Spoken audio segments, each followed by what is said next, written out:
Today, we're digging into a video that went viral called Muslim Demographics.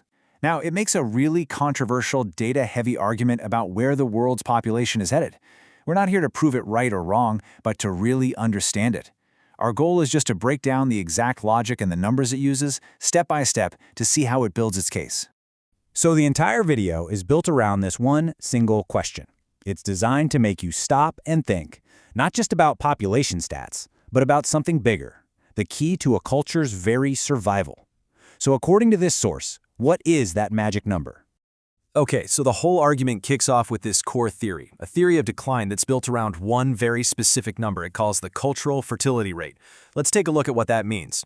And this is it. This is the number the entire argument hinges on, 2.11. The source is super precise about it.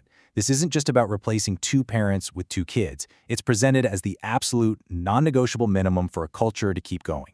If you fall below that number, the video argues, your culture is on a path to disappearing. And right here is where this theory starts to sound like a real alarm bell. The source sets these two critical lines in the sand. A fertility rate of 1.9, it claims, has never been turned around in history. But what about 1.3? Well, that's framed as the point of no return. A cultural decline that is, and I'm quoting the video here, impossible to reverse. To make this feel real, not just like some abstract number, the video lays out this super simple logic. Picture it. You start with 4 grandparents. Their kids get together and they have 2 children. But their kids only have 1 child. Just like that, in 3 generations, you've gone from 4 people down to 1. That's the downward spiral it wants you to see. All right, so with that theory of decline in our heads, the video then zooms in on its main case study, Europe. It argues that what's happening on the continent is a perfect example of its 2.11 rule playing out in the real world. And here are the numbers it puts on the screen. Take a look. Every single country on this list is way below that 2.11 survival rate. France is at 1.8, which is already past that supposed point of no return. And Germany, Italy, Spain, they're at or even below the 1.3 threshold, the one the video calls impossible to reverse. So, by its own logic, the source is basically saying these cultures are already in terminal decline. But wait a minute. That raises a question, right? If birth rates are that low, why isn't Europe's population just plummeting? The video gives a single, very stark answer: immigration. It claims that a whopping 90% of Europe's population growth since 1990 has come from just one source: Islamic immigration.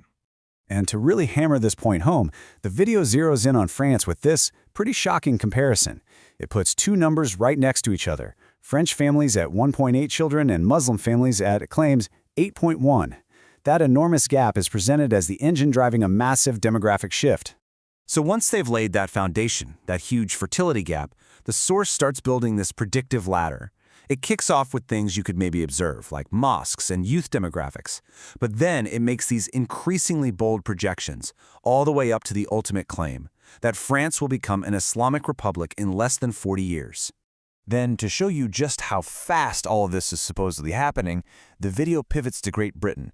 It highlights a 30-fold increase in the Muslim population in just 30 years, from 82,000 to a claimed 2.5 million.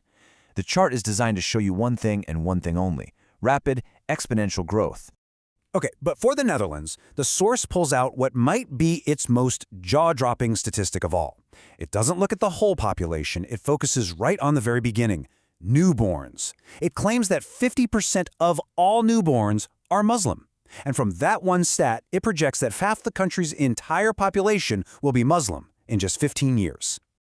Now, to add some weight to its numbers, the video starts using these official-sounding statements. It uses this quote, which it attributes to the German government, to give its projections this feeling of authority, to make the outcome seem like it's already a done deal. And then, to really frame this whole demographic shift in a certain way, it brings in this quote attributing it to Muammar Gaddafi. This is where it explicitly reframes population growth as a form of conquest, one that's not achieved with armies, but with birth rates. So, after making this really detailed case in Europe, the video makes a big move. It argues, hey, this isn't just a European thing. It swings the focus across the Atlantic to claim that the exact same forces are at work, right now, reshaping North America. And the data they show for North America tells a pretty similar story, but with one really interesting twist.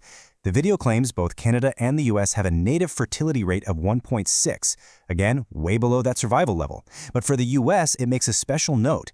Immigration from Latino countries is what pushes the total rate right up to that bare minimum of 2.11. And hey, remember that chart from Great Britain? Well, the source does the exact same thing for the US, pointing to what it calls explosive growth in the American Muslim population. It claims the number shot up from just 100,000 in 1970 to 9 million. That 90-fold increase is presented as hard proof that the European trend is repeating itself in America. Okay, so we've seen the data from Europe. We've seen the data from North America. Now, the video brings it all home. It lays out what it sees as the projected future and makes it very clear what it thinks people should do about it. The video then presents this quote, attributed to an Islamic organization, but it's framed as more than just a prediction. It's presented as evidence of a strategic plan. And that framing is so important. It's meant to turn a demographic projection into a deliberate, active goal. It adds a layer of intent to the sheer numbers.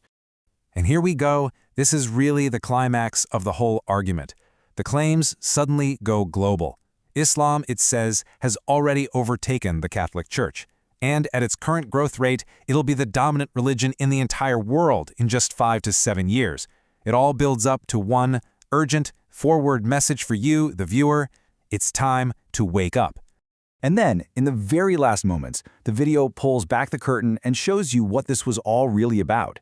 This was never just a dry analysis of demographics. It's explicitly labeled a call to action for a very specific audience, Christian believers.